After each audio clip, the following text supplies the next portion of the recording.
이 시간 마음과 뜻과 정성을 다하여 영과 진리로 우리 하나님께 예배드리겠습니다.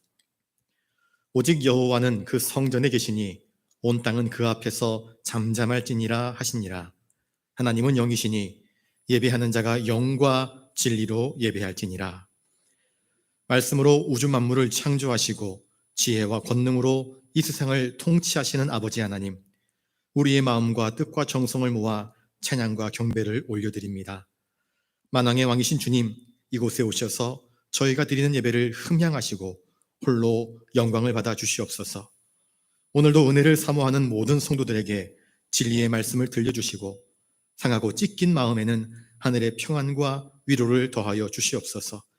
그리하여 예배하는 저희들은 성전뜰에 심긴 나무처럼 풍성한 열매를 맺게 하여 주시옵소서. 존귀하신 예수님의 이름으로 기원하옵나이다. 아멘.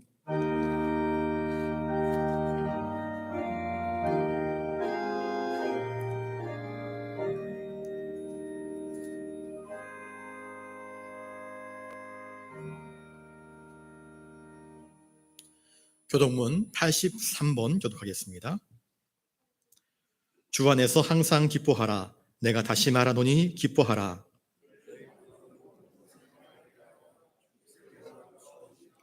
아무것도 염려하지 말고 다만 모든 일에 기도와 간구로 그리하면 모든 지각에 뛰어난 하나님의 평강이 끝으로 형제들아, 무엇에든지 참되며 무엇에든지 경건하며 무엇에든지 오르며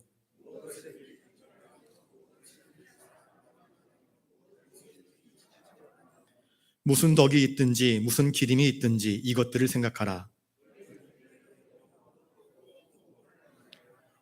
그리하면 평강의 하나님이 너희와 함께 계시리라. 아멘.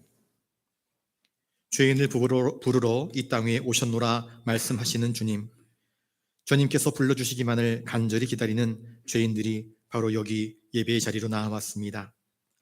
지난 한 주간 저희들은 세상 속에서 살면서 하나님을 우리 마음에 두기 싫어하였습니다.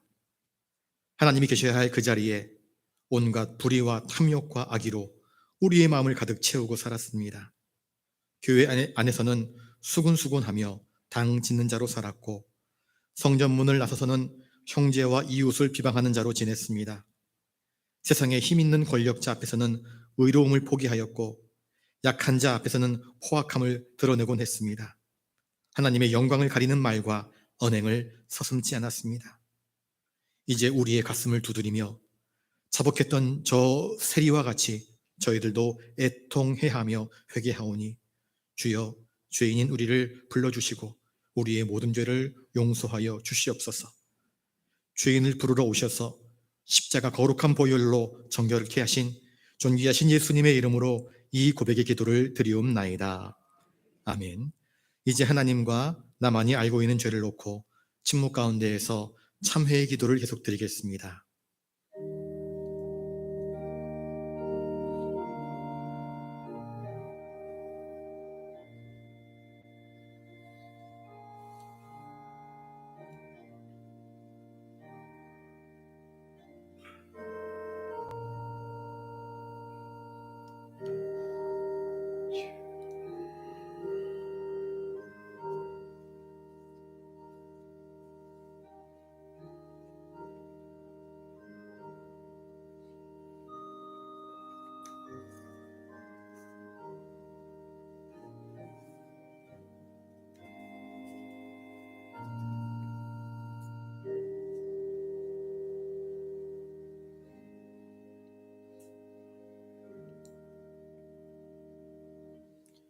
여기 우리의 죄를 용서하시는 하나님의 말씀이 있습니다.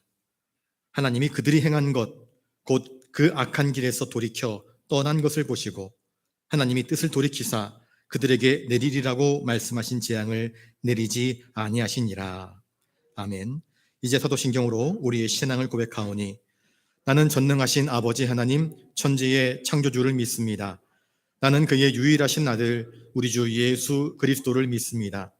그는 성령으로 잉태되어 동정녀 마리아에게서 나시고 본디오 빌라도에게 고난을 받아 십자가에 못 박혀 죽으시고 장사된 지 사흘 만에 죽은 자 가운데서 다시 살아나셨으며 하늘에 오르시어 전능하신 아버지 하나님 우편에 앉아 계시다가 거기로부터 살아있는 자와 죽은 자를 심판하러 오십니다.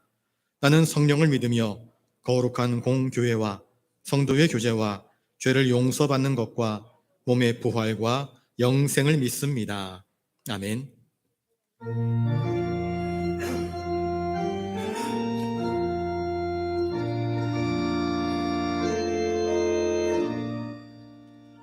구세주를 아는 이들 찬송하고 찬송하세. 맘과 뜻과 힘 다하여 경배드리세. 주를 알지 못한 이들 주가 진인도하사 그의 피로 구속하니 찬송 부르세. 약한 사람 도움받아 시험 중에 참게 되니 모든 죄를 이길 힘은 믿음뿐이라.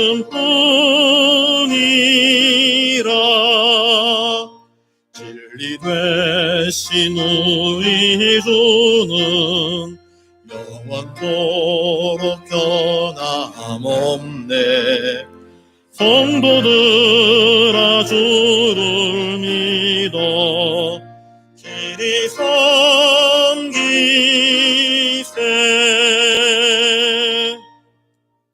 김가주 전원님 기도하시겠습니다.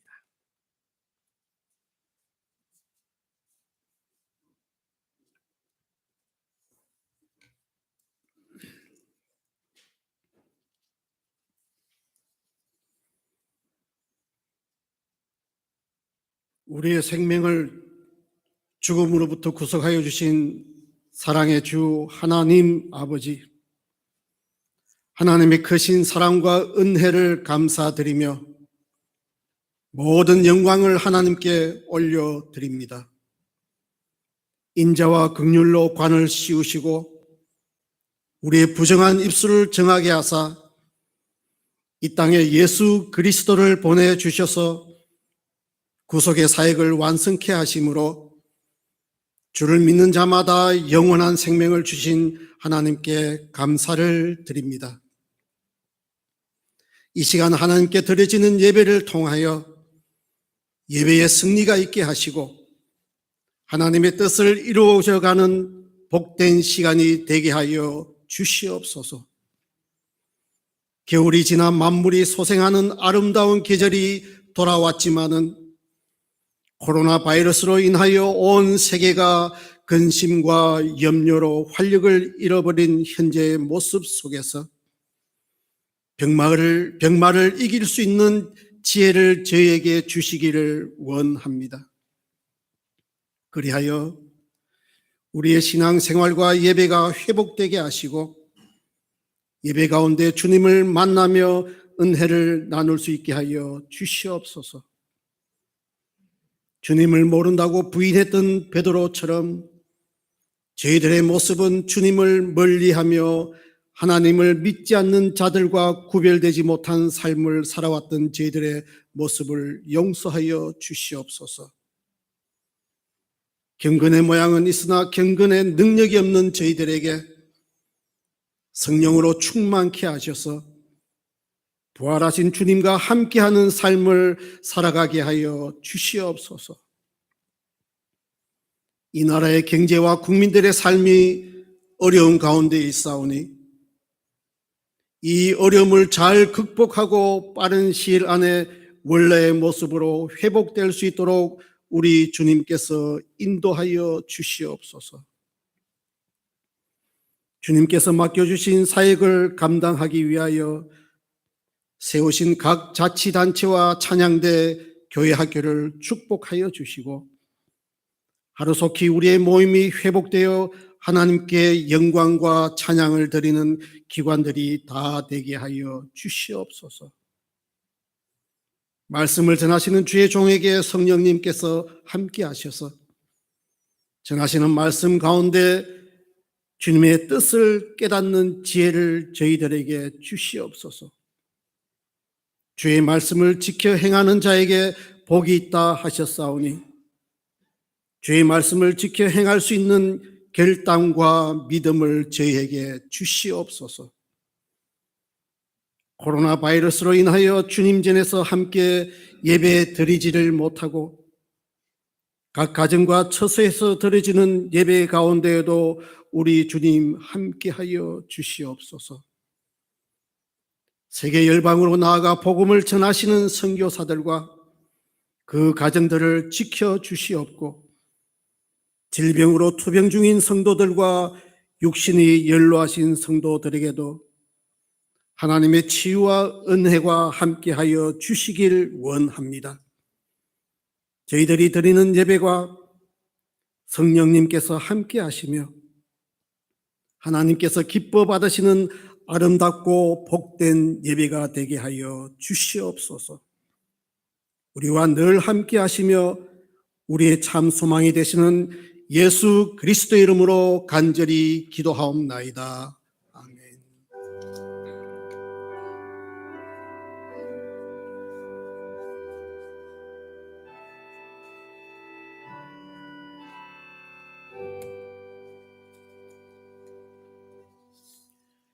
이 시간 하나님께서 우리에게 주시는 말씀은 신약성경 베드로전서 1장 1절로 2절까지입니다.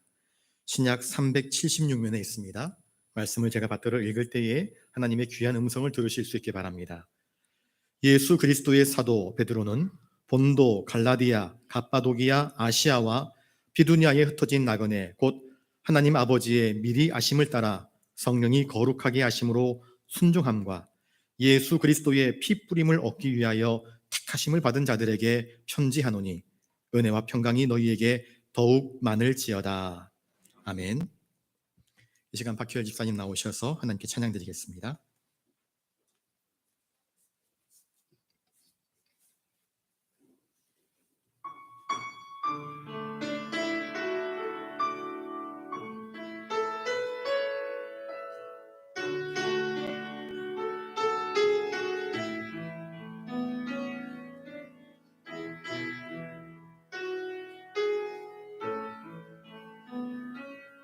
나의 힘이 되신 여호와여,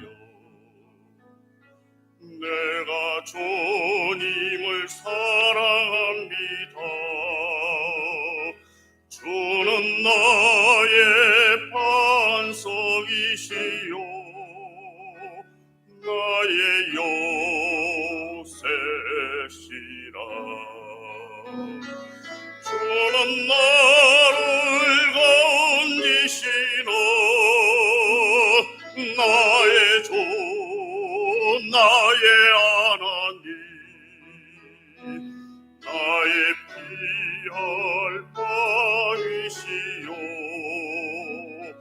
나의 방패시라. 나의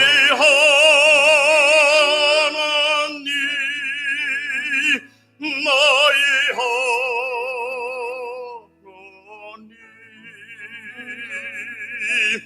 구원의 뿌리시요 나의 산성이라.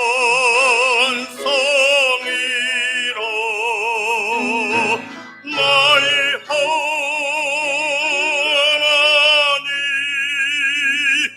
나의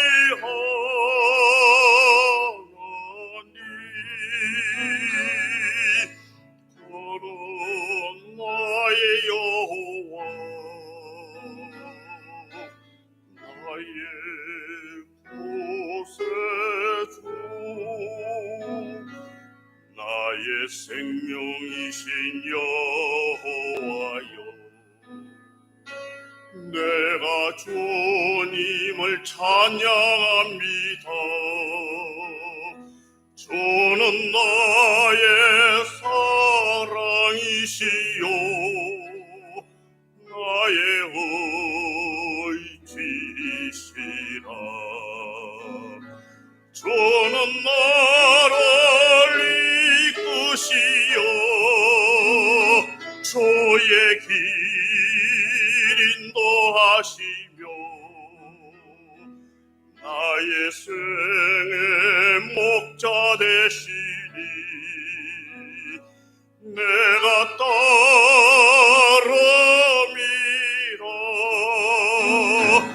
나의 하나님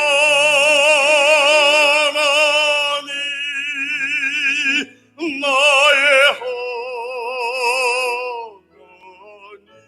하나님 생명의 면류관으로 내게 씌우소서.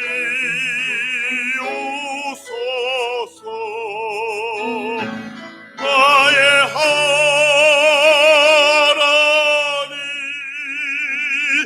나의 하나님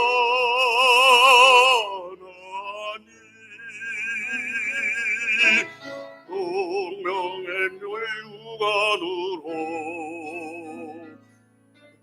내 구세주 나의 하나님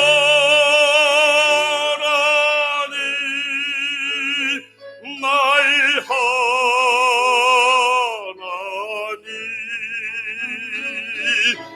너는 나의 여호와 나의 구세주.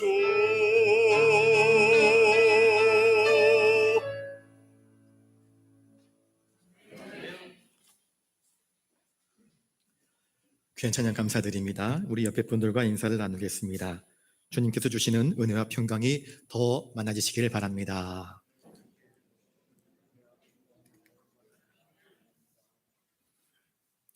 잘 못 따라할 줄 알았는데 끝까지 따라하시는 거 보니까 아직까지 머리가 똑똑하신 것 같습니다. 오늘 베드로전서는 사도 베드로가 흩어져 있는 유대인 성도들에게 그리고 흩어져 있는 그리스도의 백성들에게 보낸 서신입니다. 비록 성도들이 흩어져 있지만 그들이 자신의 과거, 예수를 알지 못하였을 때에 자신의 죄로 말미암아 죽을 수밖에 없었던 그 상태에서 이제 예수를 믿고 알고 주님의 은혜로 구원받은 하나님의 자녀가 된 사실을 알게 하는 것, 이것이 신앙생활에 있어서 참 중요한 것입니다. 왜냐하면 죄의 권세에 매여 있던 불행한 과거를 우리가 상기함으로써 아하, 그렇구나, 하나님 앞에서 그리고 사람 앞에서 내가 좀 더 겸손한 자세를 취해야 되겠구나라는 것을 깨달을 수 있고, 또한 우리가 하나님의 은혜로 말미암아 그리스도의 보혈로 말미암아 구원받은 하나님의 자녀라는 사실을 인식함으로써 우리가 살고 있는 이 불의가 횡행하는 사회 속에서 더욱더 믿음으로 담대하게 살아갈 수 있기 때문입니다. 그래서 베드로는 서신의 첫머리에 편지를 받는 성도들에게 너희가 누구냐?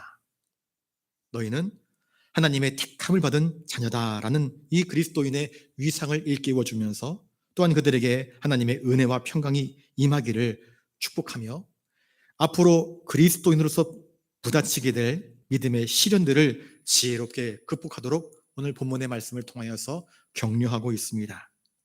이러한 베드로의 권고가 당시 성도들에게뿐만 아니라 오늘 이 시대를 살아가고 있는 모든 그리스도인들에게도 동일하게 적용되는 내용이라 볼 수 있을 것입니다.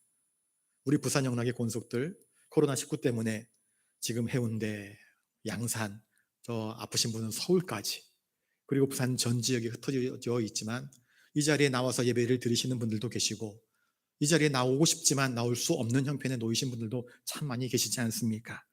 이들 모두에게 동일하게 하나님께서 베푸시는 은혜와 평강이 더 많아지기를 주님의 이름으로 축복합니다. 우리 1절 말씀을 같이 한번 읽어보겠습니다. 1절입니다. 시작. 예수 그리스도의 사도 베드로는 본도, 갈라디아, 갑바도기아, 아시아와 비두니아에 흩어진 나그네. 베드로는 편지를 쓰면서 먼저 예수 그리스도의 이름을 떠올립니다. 예수 그리스도. 예수 그리스도는 메시아라는 뜻입니다. 그리스도, 기름 부음을 받은 자, 메시아, 우리의 구원자. 참된 신앙이란 무엇인가? 바로 우리의 구세주, 우리의 구원자, 우리의 메시아이신 예수 그리스도를 바르게 알고 믿는 것이 참된 신앙입니다. 예수님은 우리를 죄에서 구원하러 오신 주님이십니다. 하나님 아버지의 기쁘신 뜻대로 우리의 죄를 대신하여서 십자가에 친히 못 박히셨고 우리를 위한 화목 제물이 되어 주심으로 우리의 죄를 다 사해 주셨습니다. 주님은 오셔서 먼저 선지자로서 백성들에게 천국 복음을 가르쳐 주셨습니다. 선지자로서의 사명을 감당하신 것입니다. 또한 우리 주님은 왕 중의 왕으로서 백성들을 천국 복음의 말씀으로 가르치시며 다스리셨습니다. 또한 영원한 대제사장으로서 오늘도 우리를 위해서 중보의 일을 감당하시는 거룩한 분이십니다. 그 예수 그리스도를 베드로가 먼저 떠올리고 있습니다. 그러므로 우리 모든 성도들은 항상 예수님을 기억해야 됩니다. 예수 그리스도의 이름을 기억하며 나아가야 합니다. 예수님께 나아가 주님의 말씀을, 그 복음의 말씀을 잘 듣고 배워야 합니다. 그리고 주님의 말씀에, 그 통치에, 그 다스리심에 순종할 줄 알아야 합니다. 마찬가지로 우리의 유일한 중보자이신 예수 그리스도의 이름을 힘입어 하나님께 나아가 담대히 기도하는 자가 되어야 할 것입니다. 오늘 본문에서 베드로는 자신의 신분을 무엇이라 밝히고 있습니까? 무엇이라 밝히고 있습니까? 예수 그리스도의 사도라 이야기를 하고 있습니다. 그리스도의 사도. 사도라는 말은 권한을 지니고 파견받은 사람, 파견된 사람을 의미합니다. 우리로 치면 대사 정도 될 것입니다. 대사. 한 나라의 대사는 다른 나라에 가서 자기가 하고 싶은 것 하는 거 아닙니다. 일탈하는 거 아닙니다. 그 나라가 그에게 위임한 그 사명들을 감당하는 것이 대사의 직분입니다. 오늘 본문에 나오는 사도 베드로 역시 마찬가지입니다. 자기가 하고 싶은 말, 자기가 하고 싶은 대로 이 사람들에게 편지를 쓰는 것이 아닙니다. 그리스도께서 나에게 부탁하신 대로, 나에게 맡기신 대로 그 사명을 좇아서 너희들에게 편지를 쓴다, 그렇게 말씀을 하고 있습니다. 교회에 대한 그리스도의 대리자로서 주님은 이미 승천하셨기 때문에 그리스도께서 나에게 맡기신 사명을 좇아서 이 성도들을 돌보는 사랑하는 마음을 가지고 이들에게 편지를 쓰고 있음을 밝히고 있습니다. 왜냐하면 많은 흩어진 성도들이 지금 고난 중에 있었기 때문입니다. 그 환난 중에 있는 기독교인들에게 위로와 격려와 권면과 축복의 서신을 쓰고 있는 모습을 우리에게 보여주고 있습니다. 우리가 갖고 있지 않은 것에 대하여서 없는데도 있는 척하는 것은요, 그거는 위선입니다. 전혀 가지고 있지 않음에도 가지고 있는 척하는 것 거짓말 아니겠습니까? 그런데 주어진 은혜와 주어진 자격이 있음에도 불구하고 그 자격과 그 은사를 사용하지 않는 것은 배은망덕한 행동입니다. 베드로는 그리스도의 사도로서 주님께서 나에게 맡기신 그 사명을 잘 감당하기를 원했습니다. 거들먹거리지 않고 허영과 위선의 참모습이 아니라 진실한 모습으로, 사랑하는 모습으로 성도들에게 편지를 쓰면서 이 은혜 입은 자의 모습을 나타내주고 있습니다. 저와 여러분들은 하나님 앞에서도 사람들 앞에서도 항상 정직한 사람들이 되어야 할 것입니다. 사도는 주님의 보내심을 받은 자입니다. 주님은 요한복음 17장 18절에 이렇게 말씀을 하셨습니다. 아버지께서 나를 세상에 보내신 것과 같이 나도 그들을 세상에 보내었고. 주님은 베드로만 보내는 것이 아니라 모든 성도들을 세상으로 파송하십니다. 우리를 보내십니다. 무엇하라고요? 주님의 거룩한 일들을 세상 사람들에게 선포하며 가르치며 복음의 일들을 증거하라고 말씀하고 계십니다. 이 사도 베드로는 본도, 갈라디아, 갑바도기아, 아시아, 비두니아에 있는 그리스도인들에게 편지를 보냈습니다. 그 편지는 회람되었습니다. 한 곳에 머물러 있지 않고 이쪽 교회에서 그 편지를 받아 읽었으면 다른 교회로 그 편지가 또 전달됩니다. 돌려가면서 읽은 것입니다. 이 본도, 갈라디아, 갑바도기아, 아시아, 비두니아는 지금 터키 지역입니다. 본도는 브리스길라와 아굴라의 고향이며 흑해 남쪽에 있습니다. 갈라디아는 본도 남방에 있는 곳이고 갑바도기아는 고대 왕국으로서 갈라디아 동쪽에 있습니다. 아시아는 우리가 생각하는 이 아시아 전 대륙을 의미하는 것이 아니라 지금 터키 내에 있는 그 아시아라고 불리는 지명이 있습니다. 이 아시아는 에베소를 수도로 하여서 7교회가 있는 곳이었습니다. 비두니아는 본도 서쪽, 아시아 북쪽 흑해 접경인데 바울이 이곳으로 가려고 할 때에 성령께서 허락하지 아니하였던 바로 그곳입니다. 이런 곳에 교회가 세워졌습니다. 오순절에 많은 사람들이 절기를 지키려고 왔을 때에 성령의 감동을 입은 사람들이 복음을 증거하였고, 아마 그 감동된 사람들이 복음을 증거하는 일들을 통해서 이곳저곳에 교회가 세워진 것 같습니다. 이처럼 본도, 갈라디아, 갑바도기아, 아시아, 비두니아에 흩어진 나그네로서 현재 그들의 형편은 몹시 열악했습니다. 가난했습니다. 못 배웠습니다. 사회적인 어떤 특별한 지위를 가지고 있는 사람들이 많지 않았습니다. 그러니 얼마나 삶이 곤고하겠습니까? 그 성도들에게 베드로는 편지를 쓰고 있습니다. 여러분, 하나님의 선한 백성들도 고난을 당할 수 있습니다. 성도로서 믿음을 지키기 위해서 열심히 살아갈 때에 욥처럼 까닭을 알 수 없는 고난을 당할 때가 분명히 있을 수 있는 것입니다. 여러분, 그러므로 성도가 지금 처한 어떤 외적인 상태 때문에 그가 이렇다 저렇다 우리가 함부로 평가하거나 재단하는 일은 해서는 안 되는 것입니다. 오히려 그들을 위해서 베드로처럼 위로하고 격려하고 축복해주는 사람이 되어야 할 것입니다. 본문에서 베드로는 각처에 흩어져 있는 그들에게 흩어진 나그네라 그렇게 이야기를 합니다. 원래 이 말은 디아스포라라는 말을 씁니다. 흩어진 유대인들. 왜 유대인들이 흩어지게 되었을까요? 하나님이 그렇게 말씀대로 순종하며 살아라, 말씀을 지켜라, 하나님을 저버리지 말아라 부탁하고 명령했음에도 불구하고 이스라엘 백성들은 어떻게 했습니까? 율법을 순종한 것이 아니라 율법에 대항했습니다. 하나님만 섬기라 그랬는데 하나님 아닌 다른 거짓 우상들을 섬겼습니다. 그 죄로 그들은 포로로 뿔뿔이 흩어져 버리고 말았던 것 아니겠습니까? 이 디아스포라란 율법을 불이행한 죄로 말미암아 포로기 이후 여러 나라, 여러 민족들 사이에 뿔뿔이 흩어져 살던 유대인들을 가리키는 용어입니다. 조국을 멀리 떠나 뿔뿔이 흩어져 살고 있었던 유대인들은 이제 비록 다른 나라, 다른 문화, 다른 풍속 밑에서 살아가고 있지만 비로소 깨닫습니다. 그렇구나. 우리가 매맞는 것은, 우리가 찢겨진 것은 우리의 신앙을 저버림 때문이다. 그제서야 뉘우치며 신앙을 지키기 위해서 애썼고 몸부림쳤고 말씀대로 살려고 애썼습니다. 그 땅에 속한 사람들, 현지인들과 똑같은 우상 숭배의 삶이 아니라 그리스도인으로서 하나님의 백성으로서 구별된 삶을 살기를 원했던 것입니다. 베드로 사도가 흩어진 나그네라는 이 표현을 쓴 것은 흩어져 있는 유대인들만을 상징하는 것이 아니라 예수 그리스도를 믿음으로 인하여서 흩어져 고통당하는 온 성도들을 함께 아울러서 표현하는 그런 말씀입니다. 성도들도 세상에 뿔뿔이 흩어져 살고 있지만 너희들이 누구냐? 아까 위상에 대해서 이야기하지 않았습니까? 너희가 누구냐? 하나님의 백성 아니냐? 그러니 하나님 백성답게 세상 속에서 그들과 똑같이 욕하고 싸우고 다투고 아귀다툼하면서 살아가는 것이 아니라 분별된 거룩한 삶을 살아가야 한다. 그런 의미에서 이 편지를 쓰면서 그들을 격려, 축복하고 있습니다. 우리에게는 돌아갈 본향이 있습니다. 천국 백성 아닙니까?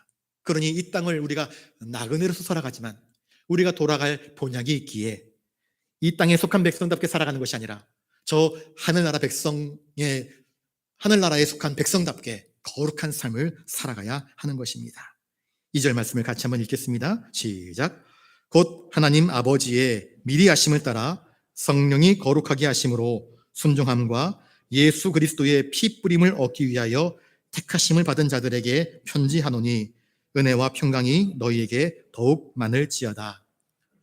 오늘 본문에는 삼위일체 하나님의 구원 계획, 그리고 이 편지를 받는 성도들, 즉 그리스도인들에 대한 정의가 분명히 나타나고 있습니다. 주경학자 벵겔이라는 신학자가 있습니다.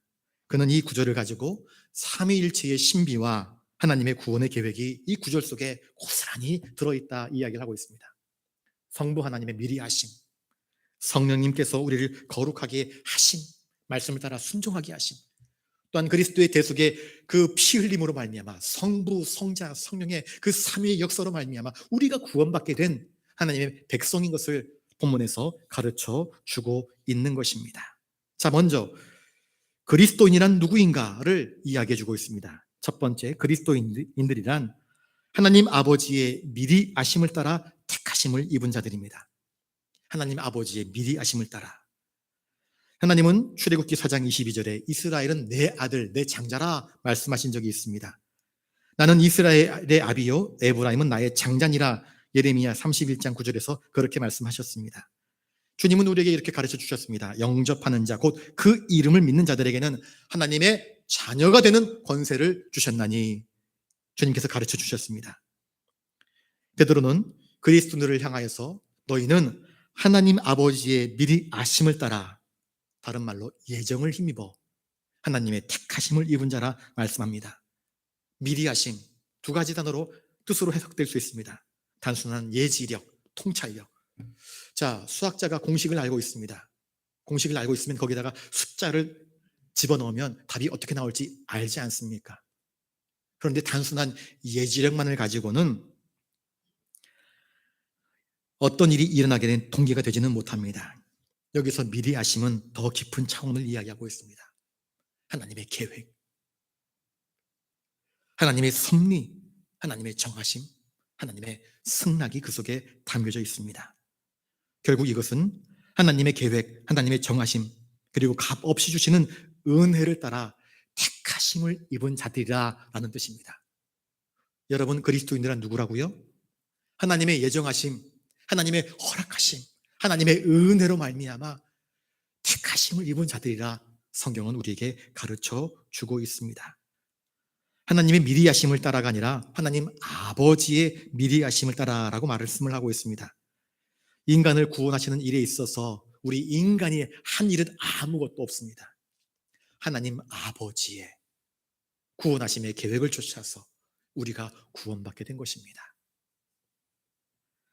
우리를 구원하시는 일에 있어서 선택하심은 아버지께서 하신 일이며, 화목하게 하심은 그 아들 예수의 보혈이, 의로 거룩하게 하심은 성령님께서 친히 역사하시는 삼위일체의 구원 사역임을 본문은 우리에게 가르쳐주고 있습니다. 두 번째, 그리스도인은 또한 어떤 사람인가? 성령이 거룩하게 하심으로 뭐하는 자들? 순종하는 자들이라 말씀을 하고 있습니다. 것이 아닙니다. 성령의 감동으로, 성령의 역사하심으로 우리가 주를 나의 주, 나의 그리스도라 고백할 수 있습니다. 베드로도 그렇게 고백하지 않았습니까? 베드로야, 이것은 너의 의지대로 육정으로 된 것이 아니라 말씀하지 않았습니까? 이미 말씀하지 않았습니까? 여러분, 그리스도인들은 성령이 거룩하게 하심으로 말미암아 택하심을 입은 자들입니다. 성령은 신자들 마음속에서 불러일으키시며 생각나게 하시며 그 일을 이루게 하시는 분이십니다. 실현을 시현되게 하시는 분이십니다. 여러분, 하나님께 속한 자는 예수님 말씀에 귀를 기울입니다. 우리 마음속에서는 이와 같은 유혹들이 떠오릅니다. 혹시 반지의 제왕이라는 영화를 보신 적이 있으십니까? 거기에 독특한 캐릭터가 나오는데요, 골룸이라고 하는 캐릭터가 나옵니다. 절대 반지를 가지고 있으면서 반지를 차지하고 싶어하는 욕망과 아니야, 그러면 안 돼 하는 내면적인 갈등이 늘 그 안에서 부대낍니다. 욕망과 정의. 그리스도인들은 우리에게 말씀하시는 성령님의 부르심에 민감하게 반응하는 자들입니다. 그래서 나의 욕망을 쫓아서 행하는 자들이 아니라 성령님의 말씀하심을 쫓아서 순종하는 자들이 바로 거룩한 그리스도인인 것을 성경은 우리에게 가르쳐 줍니다. 여러분, 그리스도인에게 있어서 순종은 선택사항, 옵션이 아닙니다. 그리스도인에게 있어서 순종은 완전 100% 우리에게 필요한 절대적인 요소입니다. 순종 없이 믿음을 드러낼 수 없습니다. 순종이라고 하는 것은 우리가 참으로 그리스도의 백성입니다라는 것을 확실하게 드러내는 열매이며 증거입니다. 그러므로 순종하지 않는 자들은 절대로 그리스도인이라 이야기할 수 없습니다. 앵무새처럼 나는 하나님의 택하심을 입었어, 나는 그의 사랑을 받는 자야, 그저 앵무새처럼 짓거리는 것으로 우리가 구원받는 것이 아닙니다. 그 말씀을 믿고 붙잡고 몸부림치면서 그 말씀대로 순종하는 자, 이 사람이 바로 성령의 거룩하게 하심으로 말미암아 택하심을 택하심을 입은 그리스도의 백성인 것을 성경이 우리에게 가르쳐 주고 있습니다. 베드로전서 1장 22절에 너희가 진리를 순종함으로 너희 영혼을 깨끗하게 하여 거짓이 없이 형제를 사랑하기에 이르렀으니 마음으로 뜨겁게 서로 사랑하라. 여러분, 순종은 결국 사랑으로 증명됩니다.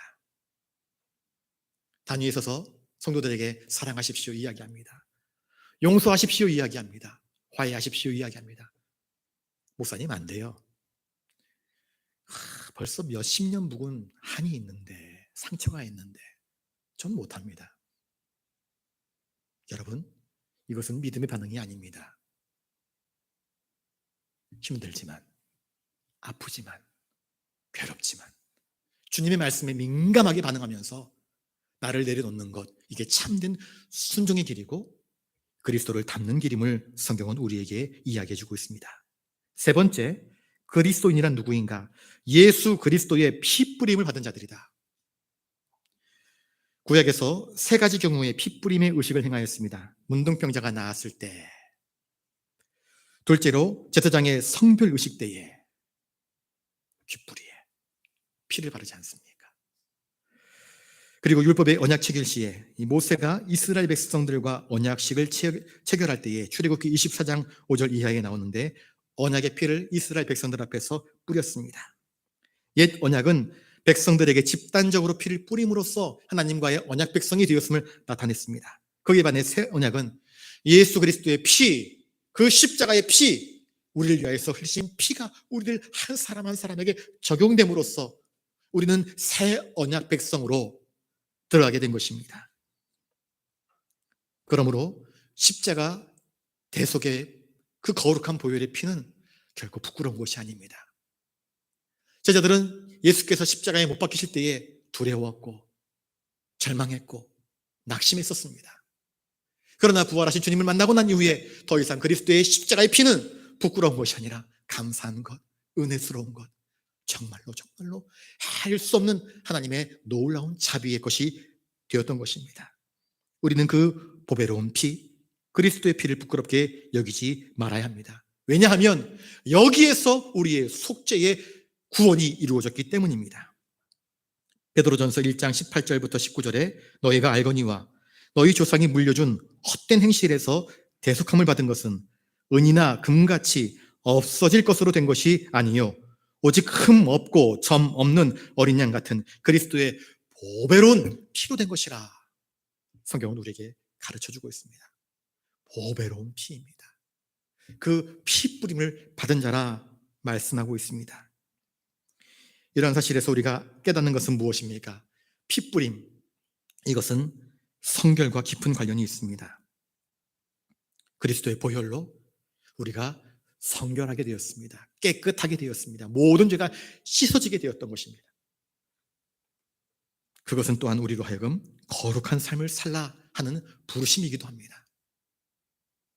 그리스도의 보배로운 피 뿌림을 받은 자로서 또다시 이전 돼지가 아무리 주인이 깨끗하게 씻겨 놓아도 다시 돼지 우리에 들어가서 뒹굴뒹굴하고 있으면 그것이 어찌 구원받은 자의 감격과 기쁨으로 살아가는 자라 이야기할 수 있겠습니까? 우리는 아무것도 모르는 돼지처럼 인생을 살아가는 것이 아니라 하나님의 은혜를 알고 세상과 구별됨이 무엇인지를 알고 거룩한 삶이 무엇인지를 인식하면서 늘 주님 뜻대로 순종하는 삶을 살아야 하지 않겠습니까? 자, 그러면 본문에서 택하심을 받은 자들이라 그렇게 말씀을 하고 있는데 택하심을 받은 자들이란 무슨 뜻입니까? 이스라엘 백성들을 chosen people, 그러니까 택함 받은 백성이라 얘기했습니다. 선민 의식을 그들이 가지고 있었습니다. 그런데 오늘 베드로는 너희야말로 택함 받은 자들이다 말씀을 하고 있습니다. 여러분, 택하심을 받았다, 입었다라는 말은 선민 이스라엘에게만 쓰였던 아주 특별한 하나님의 은총과 관련된 언어입니다. 용어입니다. 그런데 베드로는 이제 그 의미를 확대 해석하고 있습니다. 예전에 이스라엘에 속했던 모든 특권이 이제 예수 그리스도를 믿는 믿음으로 고백하는 그 모든 교회와 성도들에게 임하게 되었음을 당당하게 선포하고 있는 것입니다. 한번 저를 따라서 한번 해볼까요? 나는 택함 받은 자녀입니다. 우리는 하나님의 택함을 입은 자녀입니다. 이것이 얼마나 감사합니까? 이 믿음이, 이 은혜가 얼마나 감사합니까? 그냥 우리가 과거 죄악에 얼룩진 삶을 살아갔다고 한다면 하나님의 심판대 앞에서 어느 누구 하나 구원받을 수 없는 멸망의 자식들이 있습니다. 그런데 그리스도의 보혈, 대속의 은혜, 그 십자가의 보혈을 믿는 그 믿음 하나 때문에 우리가 하나님의 자녀가 되었습니다. 주님을 영접함으로 말미암아 하나님의 자녀가 되는 권세를 주었습니다. 죽지 않습니다. 영원한 하늘나라, 하나님이 예비하신 것, 우리 주님께서 우리를 위해서 예비하신 그 처소에 함께 들어가 하늘의 상급을 함께 누리게 될 것입니다. 그것이 어찌 그저 몇 가지 단어로 표현할 수 있을 만한 그러한 것이겠습니까? 측량할 수 없는 은혜, 정말 상상하기 힘든 엄청난 은혜가 우리 앞에 부어지게 된 것입니다. 베드로전서 2장 9절에 베드로는 이렇게 이야기합니다. 너희는 택하신 족속이요 왕같은 제사장들이요 거룩한 나라요 그의 소유가 된 백성이니 이는 너희를 어두운 데서 불러내어 그의 기이한 빛에 들어가게 하신 이의 아름다운 덕을 선포하게 하려 하심이라. 이전 개역 성경에서는 선전하게 하려 하심이라 그렇게 말씀을 하고 있습니다. 우리가 구원받은 것, 하나님의 택하심을 입어서 거룩한 왕이 되고 그의 나라가 되고 거룩한 왕 같은 제사장이 된 것은 무엇인가? 이 거룩한 은혜의 복음을 너 혼자만 먹고 마시고 누리지 말고 이 은혜를 알지 못하는 사람들에게 증거하라 하신 복음 전파의 사명을 맡기시려고 이와 같은 택하심을 허락하였다 말씀하고 있습니다. 이 은혜가 우리 가운데에 부어진 것입니다. 그러니 바라기는 저와 여러분들이 하나님의 거룩한 왕 같은 제사장으로서 복음 전파의 사명을 잘 감당하는 은혜 입은 자들 되실 수 있기를 주님의 이름으로 축복합니다. 베드로는 흩어진 나그네와 같았던 믿음의 형제들에게 가장 최상의 것으로 축복하기를 원했습니다. 베드로가 축복한 가장 최상의 축복은 무엇입니까? 2절 하반절에 뭐라고 되어 있습니까? 같이 한번 읽어볼까요? 시작. 은혜와 평강이 너희에게 더욱 많을지어다. 은혜와 평강이, 은혜가 먼저 나오고 평강이 그 다음에 나옵니다. 이 베드로의 신학에 있어서 은혜와 평강은 굉장히 중요한 용어입니다. 은혜란 선 그 자체이신 하나님께로부터 우리에게 부어지는 모든 것입니다. 여러분, 은혜가 먼저입니다. 하나님께서 우리를 구원하시는 것도 하나님께서 은혜의 하나님이시기 때문입니다. 사랑의 하나님이시기 때문입니다. 평강이란 무엇인가? 그것은 관계와 상태를 의미합니다. 하나님의 은혜가 우리 가운데 부어졌을 때에 그 은혜 뒤에 우리의 죄의 사함 받음으로 말미암아 하나님과의 관계가 평강으로 이어졌습니다. 하나님과 평강을 누리지 못하는 사람은 다른 인생들과 평강을 누리지 못합니다.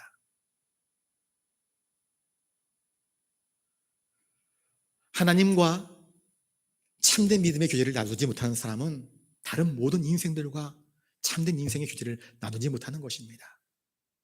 하나님은 먼저 우리에게 은혜를 부어주셨습니다. 그리고 평강을 우리에게 허락하여 주셨습니다.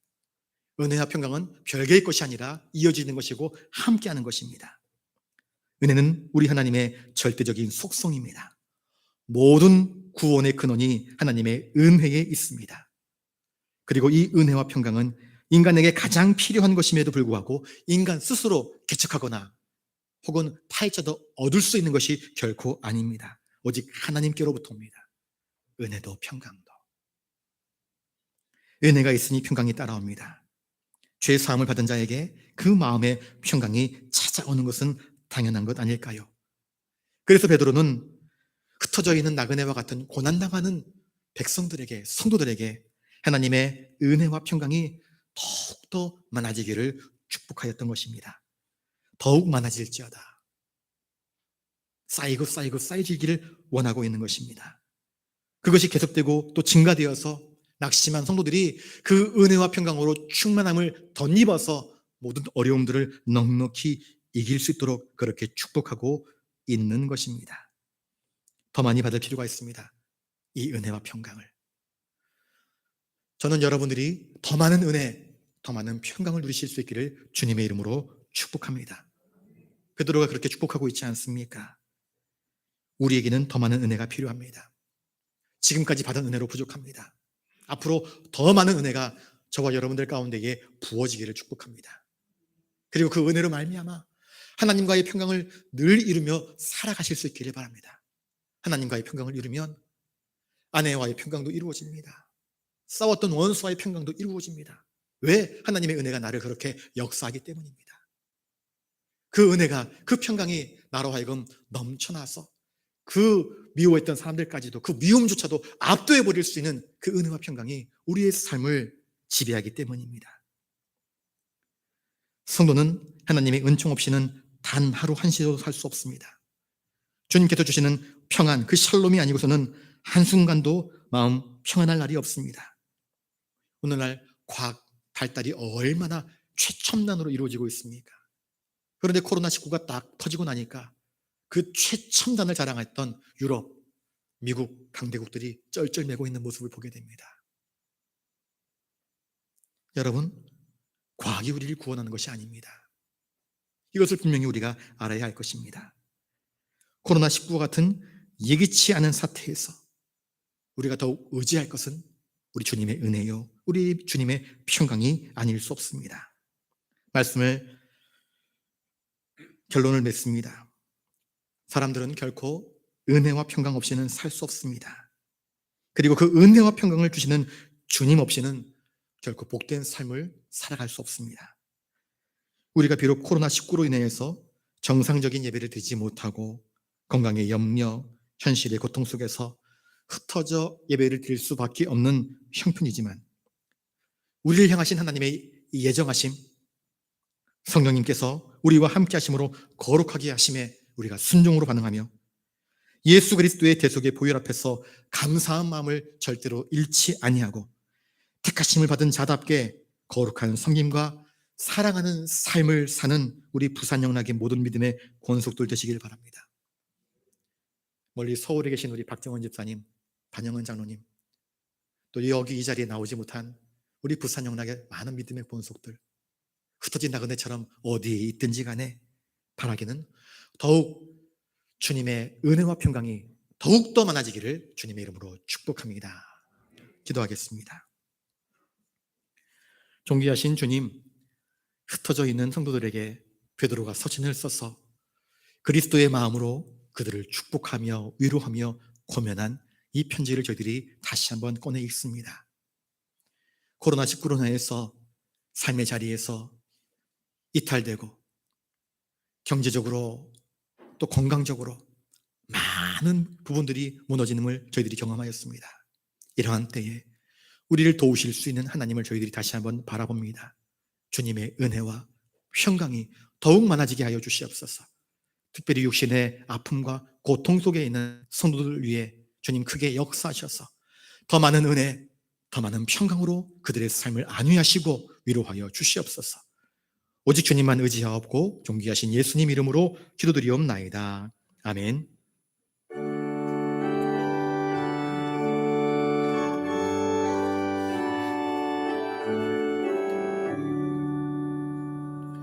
내게 있는 모든 것을 아낌없이 드리네. 사랑하고 의지하며 주만 따라 살리라.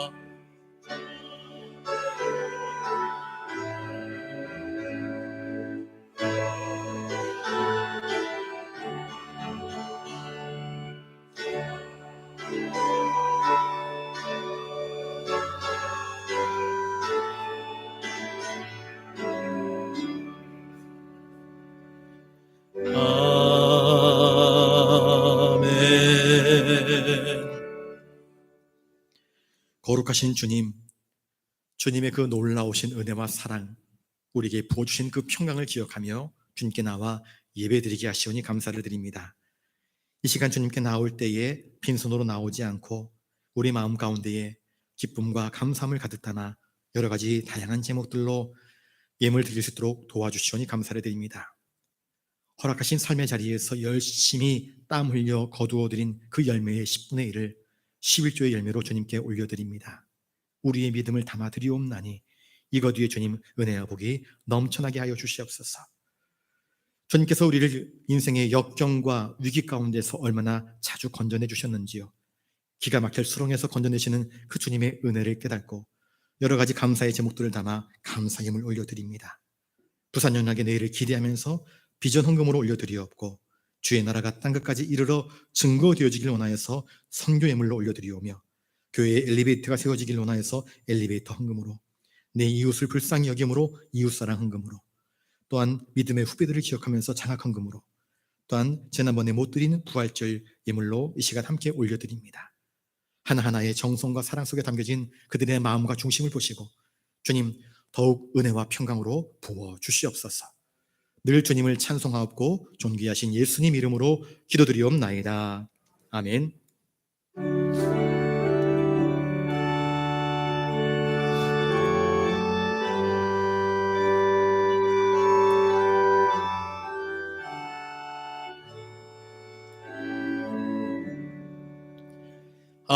내 맘속에 참된 평화 있네.